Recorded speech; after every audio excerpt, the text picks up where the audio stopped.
지역의 이슈를 전문가와 함께 분석해보는 시간 헬로 이슈 토크입니다. 경남의 친환경차 확산 속도로 볼 때 10년 뒤면 현재 60배가 될 거다라는 전망이 나왔습니다. 그렇다면 과연 경남의 친환경차 인프라는 어떤가 하는 물음에 우려의 목소리가 높은데요. 오늘은 경남의 친환경차 보급의 방향성과 함께 인프라 구축의 시급성을 짚어보겠습니다. 오늘은 유진상 경남도 정책자문단 위원 함께합니다. 안녕하십니까? 네, 반갑습니다. 자, 경남의 친환경차 10년 뒤쯤이면 지금보다 60배는 많아질 거란 전망이 나왔습니다. 그만큼 확산 속도가 좀 빠르다고 봐야겠습니까? 네, 맞습니다. 세계 지금 자동차 시장 성장은 사실 주춤하고 있는 상황이고 네. 반면에 친환경차 시장은 급속하게 확대가 되고 있습니다. 예. 우리나라 마찬가지고요. 그 전기차하고 수소 전기차가 이제 친환경차를 대표하는 차인데 지금 이 두 차는 사실 꼭 어떤 세계 시장의 어떤 논리뿐만이 아니라 네. 우리나라 미래 신성장 동력이고 또 이제 환경 보호를 위해서 불가피한 선택. 그러니까 어떤 시장성보다는 결국은 언젠가는 전 세계적으로 불가피한 선택일 수밖에 없기 때문에 네. 이 성장 추세는 더 이제 확산되리라고 보고요. 구체적인 수치를 보면 지난해 현대차가 네. 3,660대. 네. 그래서 세계 시장을 60%를 점유를 했는데 그게 이제 다른 일본 토요타의 2,100대, 네. 혼다가 뭐 300대 정도인데 오. 그 두 축을 제치고 1위를 차지했습니다. 네. 그리고 이제 스위스의 10톤급 수소 트럭을 또 1,500대를 계약하기도 했고요. 네. 그래서 1위 자리를 탈환을 했는데 문제는 인프라가 제대로 갖춰져 있냐는 문제죠. 예. 그리고 경남 지역 현황을 보면 13일 날 경남연구원에서 친환경차 보급 전망 자료를 발표를 했습니다. 네. 그래서 아까 말씀하신 것처럼 10년 후에 경남의 친환경차가 22만 대, 네. 그러니까 1919년 작년에 비해서 60배가 성장할 거라는 예측을 내놨고 네. 경남의 2019년 전기차가 약 3,100대였는데 네. 그 아까 60배라는 수치 예상해 보면 10년 후에는 14만 대가 됩니다. 그리고 수소 전기차는 700대에서 86,700대 정도로 네. 늘어날 예상을 하고 있습니다. 네. 근데 이제 문제는 역시 충전소 등의 인프라가 미흡하다는 문제고, 그 다음에 인프라뿐만이 아니라 친환경차는 여러 가지 또 그 자체 생태계가 있는데, 네. 거기에 그 속도가 차량 공급에 대한 수요 공급에 대한 속도를 못 따라간다는 우려, 이런 분석들이 나왔습니다. 예, 말씀처럼 뭐 전기차나 수소차는 굉장히 많아질 텐데 충전소나 이런 것들의 구축 속도는 굉장히 느리다란 분석이 좀 나오는데 어느 정도 수준이라고 보십니까? 여러분들 좀 이제 오랜만에 이 소개를 받았기 때문에 전기차와 수소차 개념을 잠깐 장단점을 제가 짚어드리고 그 질문에 답을 해드릴게요. 네. 전기차는 연료 유지비가 일반 자동차의 한 10분의 1 수준입니다. 네. 그리고 이제 내연기관이 없으니까 여러분 잘 아시다시피 어떤 부품 관리라든지 엔진 내 교체할 부품 이런 것들이 신경을 좀 덜 써도 되고 네. 소모품도 현격하게 줄어듭니다. 그리고 이제 수소차에 비해서는 충전소가 이제 전국에 한 만여 개 되기 때문에 훨씬 네. 많다는 장점이 있고 네. 충전이 다소 오래 걸리긴 하지만 충전 소켓을 연결할 수 있는 장소만 제공을 해주면 네. 어디서든 충전 가능하다는 장점이 예. 있습니다. 이제 수소차, 여러분들이 말씀하시는 수소차 정확한 이름이 수소 전기차입니다. 네. 수소 전기차는 이제 수소를 이용해서 전기를 만든 전기차를 말하는 거고요. 네. 화석연료 자동차의 한 6배 정도 효율을 가지고 있습니다. 예. 그래서 전기차하고 마찬가지로 관리나 교체 부품 이런 것들이 이제 단순해서 신경 쓸 부분이 이제 훨씬 줄어들고, 네. 그다음 이제 우리가 수소차에 주목하는 가장 큰 이유가 공기 정화 능력이 있습니다. 예. 이제 수소차에서 전기를 생산하기 위해서 수소하고 산소가 결합하는데 그때 이제 배출되는 게 물밖에 없고 그 과정 중에 공기 중에 있는 오염 물질을 정화하는 능력이 있습니다. 그리고 이제 충전소 설치가 전기차에 비해서 비싸고 네. 좀 위험하다는 인식이 있어서 인프라 확산이 잘 안 되는 좀 단점이 있는데 전기차 대비해서 충전 시간이 굉장히 짧습니다. 네. 그리고 이제 한 번 충전으로 장거리 주행이 가능하기 때문에 네. 여러 가지 서로 장단점이 있는데 그 대신 또 차량 가격이 또 수소차는 비쌉니다. 전체적으로 이 두 차가 지금 당장에 조금 뭐 공급이나 인프라 측면에서 조금 어려움이 있긴 하지만 네. 여러 가지를 예측을 해봤을 때 뭐 미래 신성장 산업이면 뭐 말할 나위가 없고요. 네. 지금 국내 수소 충전소가 2019년도에 34곳이었어요. 네. 근데 경쟁국 일본이 112곳, 독일이 81곳, 네. 미국이 70곳. 네. 그러니까 뭐 2배 이상 차이가 나는 그러네요. 거죠. 아직 이제 걸음만 단계고 경남 지역에서 전기차 충전소가 작년에 이제 500에서 600곳 정도 됐고 네. 수소 충전소는 창원에 2곳에 불과했습니다. 올해 2곳을 더 이제 설치할 예정이고요. 네. 그러니까 창원에 집중되어 있기 때문에 경남 지역의 인프라가 굉장히 열악한 상황이고요. 경남에서 이제 2040년까지 전기차 충전기가 이제 6,400대 네. 이제 필요하고 수소 충전소는 한 60곳이 최소 필요하다는 이제 예정인데 네. 뭐 역시 이제 인프라 부족 문제가 가장 큰 그 문제로 이제 또 올랐고 네. 그 정책적으로 보면 차량 구입비를 지원해 주는 것보다 네. 그 비용을 차라리 인프라를 구축하는 데 까는 게 더 낫다는 의견들이 이제 많이 나오고 있는 상황입니다. 예, 그렇겠네요. 자, 경남에서는 아무래도 창원시가 가장 친환경차 보급에 힘을 쓰고 있죠. 하지만 이 창원시조차 친환경차 운전자에게는 그리 편한 환경은 아니다라는 의견이 많은데요. 현재 창원시의회 임시회 기간으로 오늘 함께하지 못했습니다만 실제로 전기차를 운행을 하면서 창원시의 친환경차 인프라 구축에 대해 5분 발언을 하기도 했던 이우환 창원시의원 전화 연결해서 잠깐 이야기 나눠보겠습니다. 안녕하십니까? 네, 안녕하세요. 창원시 의회 이우환 의원입니다. 네, 오늘 바쁘신 중에도 응해주셔서 오늘 감사하다는 말씀을 우선 드리겠고요. 자, 일단은 전기차를 직접 타고 다니시는 걸로 알고 있습니다. 곳곳을 다녀보면서 창원시의 전기차 인프라 어떻게 평가를 좀 하십니까? 네, 전기차 운행에 있어서 인프라 구축이라고 하면 충전 시설의 확충과 전기 자동차 정비 기술의 보급을 들 수 있습니다. 네. 먼저 충전 시설 확충인데요. 전기 자동차 운전자라면 늘 이제 충전 불안을 안고 있습니다. 예. 급하게 충전을 해야 할 때가 발생해서 충전을 할 수 있는 곳을 찾아갑니다. 그런데 가보면 먼저 충전하고 있는 차가 있다든가 또는 전기차 충전 구역에 일반 차가 주차되어 있는 경우가 종종 있습니다. 예. 그런 경우에는 이제 무한정 기다릴 수밖에 없죠. 그래서 충전 인프라의 확충과 함께 또한 전기차 충전 방해 금지에 대한 인식 확산도 매우 중요하다고 생각합니다. 네.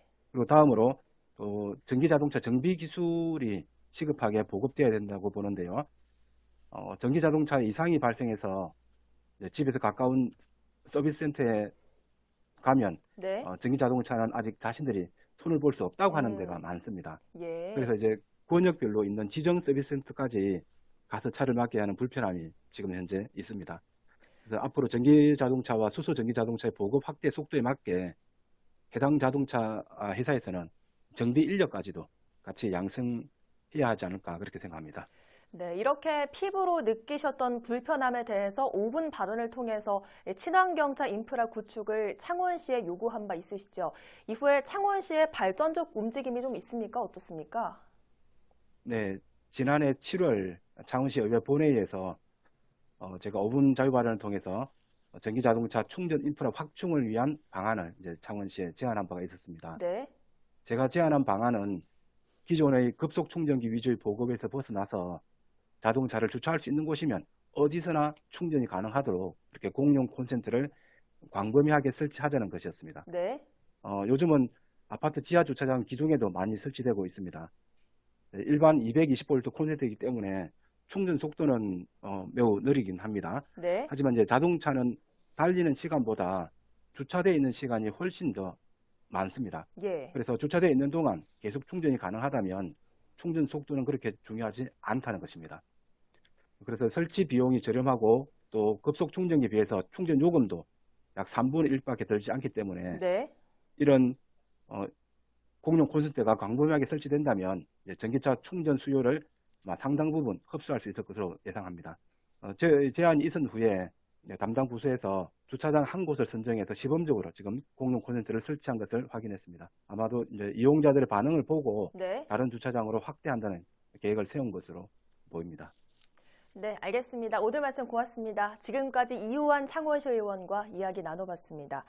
자, 보통 전기차라고 하면 유지비가 저렴한 차로들 많이 알고 계신데 실제로 운행을 해보면 꼭 그렇지 않다라는 말들도 좀 나오더라고요. 경남도가 이 부분을 좀 들여다볼 필요가 있을 것 같아요. 네, 그 경제성에 대한 개념을 좀 다시 생각해 볼 필요가 있는데 예를 들면 이제 미국의 유명한 전기차 회사인 테슬라 같은 경우는 네. 그 충전기가 꽤 비싸거든요. 그걸 이제 서비스를 해주는 이제 민간 기업의 서비스 마인드도 이제 중요하고 네. 하지만 결국 이제 이런 그 저변에 깔려 있는 속도라든지 불만에 대한 게 인프라에 보통 이제 집중이 많이 돼 있거든요. 네. 사실 그 중국이 전 세계 전기 오토바이 시장 거의 장악하다시피 했잖아요. 네. 그리고 우리가 또 최근에 주목해서 볼 게 그 우리나라에서 최근에 거의 한 반년 사이에 전동 킥보드가 네. 폭발적으로 지금 성장을 하고 있는데 예. 이 두 개는 아주 단순합니다. 어디에서든 충전이 가능하기 때문에 이게 팔리는 거거든요. 네. 결국 이제 인프라의 문제인데 그 안에 답이 있는 거죠. 음. 그것들이 이제 제대로 되지 않으면 네. 시장도 이제 영향을 받을 수밖에 없는 거고 지금 우리나라 같은 경우는 지금 급속 충전기를 보급하는 정책에 거의 이렇게 포커스가 맞춰져 있는데 네. 저는 그걸 조금 아까 이제 그 이완 의원도 말씀하셨는데 거기서 벗어나서 언제든지 손쉽게 충전할 수 있는 대신에 네. 손쉽게 충전하는 곳은 충전 시간이 오래 걸리거든요. 예. 그러니까 그 개념을 좀 바꿀 필요가 있는 것 같아요. 공용 콘센트하고 그 휴대용, 이동용 그 충전기만 보급하면 어디서든지 충전이 가능한데 시간이 좀 오래 걸린단 말이죠. 그러면 네. 직장인들을 위한 장소라든지 이런 곳에 집중적으로 이제 보급을 하면 되니까 그걸 조금 정책을 좀 바꿀 필요가 있을 것 같고 그리고 이미 우리 기술로 이동형 충전기 그 아까 그 화면에서 보셨는지 모르겠지만 케이블과 그 케이블에 통신 기능이 탑재가 돼 있어서 네. 어느 콘센트에다 꽂아도 내 전기 요금은 나한테 이렇게 부과가 되는 기술이 이미 다 보급이 돼 있습니다. 네. 그리고 이제 그것들을 정부에서 그 이동형 충전기 구매 비용이 한 70만 원 정도 되는데요. 50만 원 정도 지원을 해주고 있기 때문에 손쉽게 구입할 수 있는데 네. 꽂을 장소가 없는 거죠. 아. 좀 안타깝죠. 그래서 굉장히 제한적인 상태고 또 하나 주목해서 볼 게 우리 지금 정부에서 집중적으로 공급하고 있는 급속 충전기 같은 경우는 완속 충전기보다 이제 5배가 더 비쌉니다. 설치비가. 네. 그리고 배터리 수명을 급속하게 이제 단축시키는 또 단점이 오. 있거든요. 그런 점도 좀 주목할 필요가 있고 그 전기자동차 천국이라고 하는 노르웨이는 어디든지 가서 그냥 휴대용 충전기로 꼽아서 그다음에 좀 저속 충전하는 데 익숙한 그런 문화가 장착이 돼 있습니다. 네. 그리고 이제 그 가전제품용 콘센트이기 때문에 뭐 언제든지 저렴하게 대량으로 설치가 가능하고요. 네. 그리고 이제 또 하나 그 자동차 배터리를 핸드폰 배터리처럼 수시로 교환하고 그 배터리를 배달해주고 하는 그런 서비스도 좀 생각해 볼 필요가 있고요. 초기에 제가 경제적이라는 개념을 재정리해야 된다고 그랬는데 네. 그 경제성을 그 차량 구입비라든지 연료 소모비만 생각할 게 아니라 충전소를 찾아가는 이동 시간, 네. 그 다음에 충전 시간 이런 네. 것도 경제 개념에 넣어야 되고 그 다음에 가정용, 직장용 충전 시스템에 대중화가 됐냐 안 됐냐 이런 네. 것도 사실은 경제성에 포함이 돼야 되기 때문에 좀 더 그 경제성이라는 개념을 포괄적으로 생각할 필요가 있습니다. 예, 그렇겠네요. 자, 더 나아가서 수소차 인프라 쪽도 좀 들여봐야 될 것 같은데 앞서 말씀해 주셨듯이 경남 지역에는 수소 충전소가 창원에만 2곳이 있다라고 말씀을 해 주셨죠. 전기차에 비해서 훨씬 더 열악한 상황인데 아직 뭐 초기 단계라서 좀 그렇다고 봐야겠습니까? 어떻습니까? 좀 결정적으로 사실 정부에서 환경 친화적 자동차의 개발 및 보급 촉진에 관한 법률, 그게 작년 4월 달에 법이 통과가 됐고 네. 경기도와 서울시에서는 조례를 만들어서 그 수소차 지원에 관한 또 인프라 공급에 관한 그걸 바로 이게 후속 조치를 했는데 경남도가 사실 2018년도에 그 경상남도 온실가스 감축 로드맵을 세웠고 굉장하게 의지도 적극적으로 했는데 네. 그 조례를 아직 못 정했어요. 그래서 전기차 충전 시설 설치 등에 관한 조례는 있는데 네. 수소차가 거기 빠져 있는 겁니다. 그렇군요. 네, 그래서 조금 빨리 우리 도의원들이 서둘러서 그 조례를 좀 만들어줬으면 좋겠고요. 경남도나 창원시의 의지는 뭐 전국적으로 최고의 의지를 가지고 있고 매우 확실하죠. 네. 근데 이제 작년에 또 수소 충전소 폭발 사고도 있었고 또 주민들의 불안감 이런 것들도 좀 결부가 돼 있고 또 하나는 이제 기술적인 문제인데 수소 탱크 자체를 만드는 건 최고 기술이기 때문에 아무 문제가 없는데 탱크와 파이프의 연결 기술이 상대적으로 그 탱크 만드는 기술에 비해서 조금 약하다고 들었어요. 이제 그런 부분들도 기술 개발에 좀 더 박차를 가야 되고 또 홍보에도 신경을 좀 써야 될 것 같습니다. 예. 자, 현재 창원시의 경우에는 수소산업특별시를 표방하며 수소차 보급에도 신경을 쓰고 있는데요. 하지만 앞서 들으신 바와 같이 여전히 인프라는 부족한 상태입니다. 왜 이런 상황인지 전문가와 이야기 나눠보죠. 환경공학박사이자 창원시 의원인 전홍표 의원 연결되어 있습니다. 안녕하십니까? 네, 반갑습니다. 창원시의회 시의원 전홍표입니다. 네, 경남도 안에서도 특히 창원시는 수소차 보급에 굉장히 노력을 기울이고 있죠. 하지만 향후 10년을 대비하기엔 부족해 보인다는 의견이 나오거든요. 창원시에서 아직 대비책을 마련 중인 건지 아니면 이미 계획은 있지만 시민들이 체감을 하지 못하는 겁니까? 어떻습니까? 네, 창원시는 수소 전기차 보급 확대와 수소 에너지에 대한 관심이 아주 큰 도시입니다. 그래서 수소 자동차 보급을 확대하고 그다음에 수소 충전소 등과 같은 인프라 구축에 큰 노력을 가하고 있습니다. 2019년도에 수소 전기차의 보급 대수는 497대가 보급되었고요. 네. 2020년 계획에 따르면 1,100대를 보급할 예정입니다. 2배 가까이 크게 증가한 수치고요. 네. 수소 전기차의 보급이 확대됨에 따라서 수소 전기차를 사용할 수 있는 인프라 구축에도 크게 신경을 쓰고 있습니다. 지금 현재 수소 전기차를 가지고 있는 소유주가 가장 불편하게 여기시는 분이 충전 시설입니다. 예. 지금 현재까지 창원시에는 팔룡 수소 충전소 그리고 성주 수소 충전소 두 곳이 위치해 있습니다.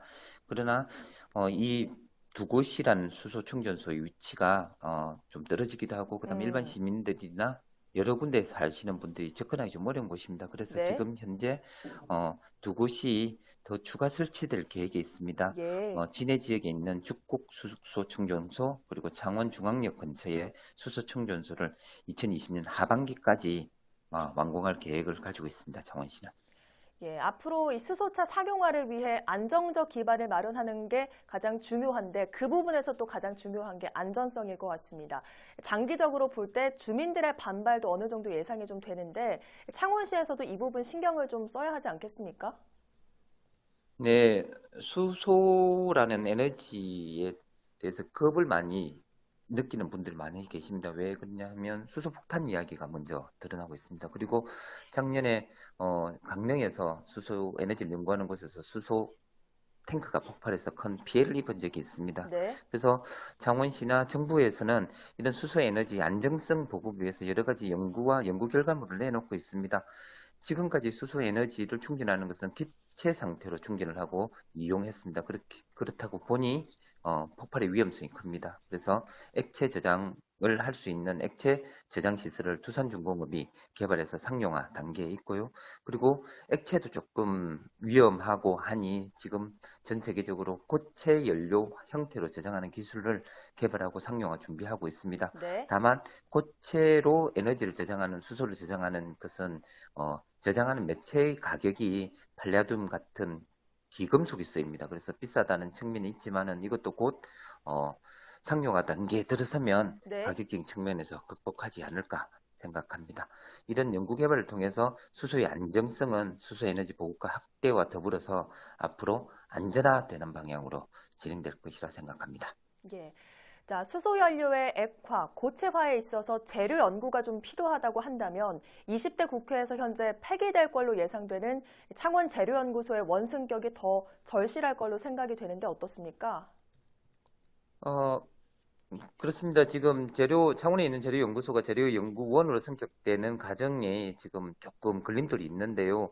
이런 수소에너지 저장 장치의 원재료 개발 같은 중요한 개발해야 될 연구 과제들이 있습니다. 그런 측면에서 보면 창원에 있는 재료연구소가 재료연구원으로 성격해서 수소 에너지를 저장할 수 있는 저장 매체에 대한 기술 개발 등 그리고 우리 두산중공업의 탈원전 정책에서 어렵다고 하는데 원전을 대체할 수 있는 기술 개발에 대한 내용들을 담보할 수 있는 연구원의 규모로 성격하는 것이 바르다고 생각합니다. 네, 의원님 오늘 말씀 고맙습니다. 네, 새해 복 많이 받으십시오. 자, 그래도 다행인 건 지자체에서 움직임이 어느 정도 서서히 포착이 되고 있는데 창원에 이어서 김해에서 8월부터 수소 충전소 운영이 시작이 되죠. 네, 며칠 전에 지금 수소 충전소 착공식을 했고 8월 달에 운영 예정인데요. 수소 시내버스 3대 정도 도입할 예정입니다. 그래서 어찌됐든 김해가 소각장이나 그 동호 화장장 주민 갈등을 했기 때문에 좀 더 차분하게 그 문제점이 없는지 점검해서 잘 성공하기를 기원을 합니다. 네. 자, 지자체는 더 열심히, 도민은 조금 기다려주는 마음으로 경남의 친환경 자동차 시대를 맞이하는 자세가 필요한 때입니다. 오늘 헬로 이슈토크 여기서 마칩니다. 함께해 주신 여러분 고맙습니다.